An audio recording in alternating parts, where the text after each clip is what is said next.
People play Dead by Daylight for any number of reasons. Some play it to be murdered by their favourite serial killer. Others like the teamwork and camaraderie that only a campfire Groundhog Day hell nightmare has to offer.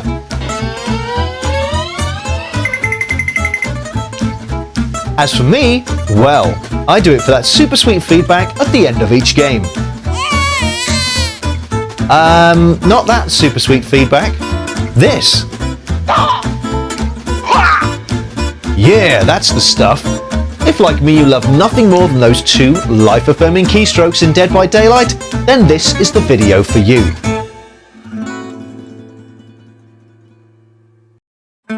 Being a man of manners, I spend most of my time holding doors, saying please and thank yous, and helping old ladies get copies of Good Housekeeping magazine in our local Sainsbury's. That's why I consider myself to be your official source of Dead by Daylight etiquette, making this video a truly fantastic resource for you, if I do say so myself. For those of you with attention deficit hyperactivity disorders, here's what's to come.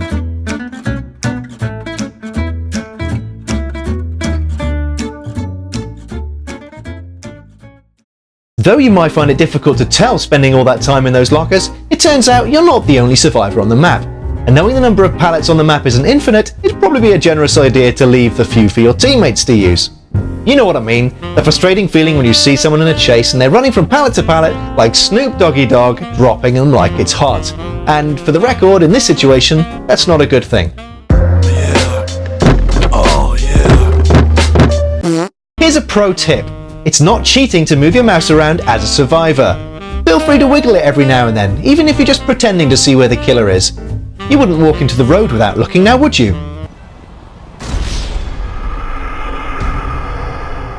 Yeah, wrong game, but okay. Teabagging is one of those things you just don't see enough of in real life.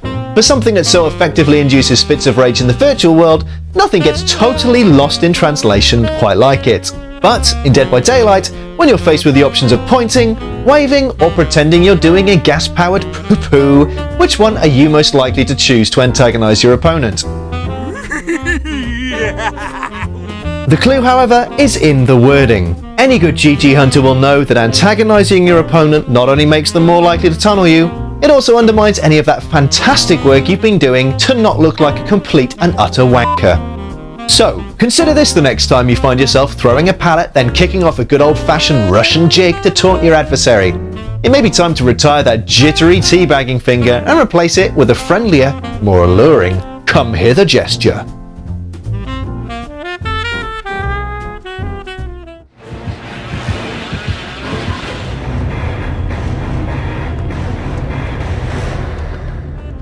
Leaving. That welcome change from being camped, tunneled, or watching your teammates doing nothing whilst you're on the hook.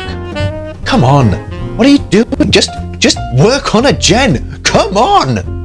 What you might not realise though is that seemingly simple act of leaving has one very important unspoken rule. That rule is, unless you have a daily to achieve, the killer is camping, or you're desperate to drop the kids off at the pool, there's no excuse for leaving while a teammate is on the hook, even if the killer is Freddy and they're tooled up with NOED and Blood Warden.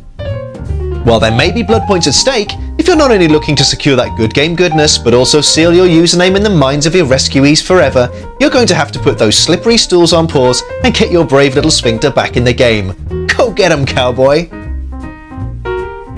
They say that running decisive strike or barbecue and chili is toxic.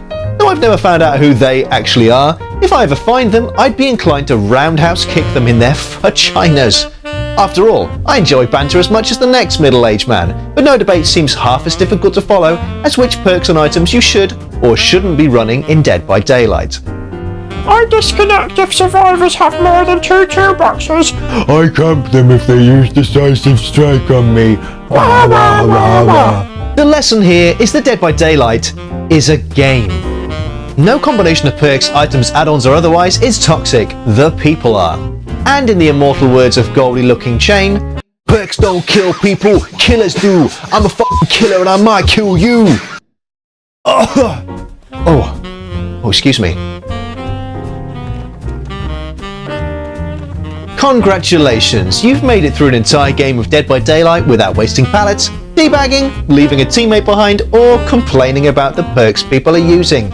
you are one of a very elite group of players appropriately named Not Retarded. However, there's one final hurdle to get over before time runs out: typing GG before the killer disconnects. After all, we're told to lead by example, and there's no better way of doing that than showing appreciation for the person who probably prevented you from pipping. Get it in nice and early, and if they ignore you, you can always have the last laugh by writing a prickly comment on their Steam profile.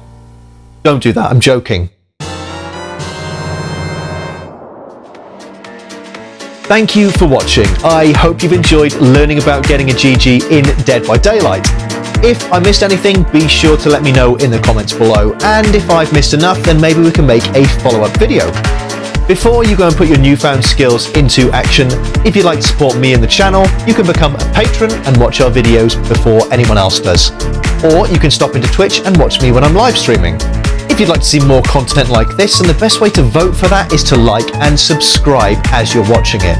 All of that social media stuff is in the comments below, and in the meantime, here are 2 videos that may be of interest to you. And finally, as always, I've been Ed Fire, you have been amazing, and I will see you again next time.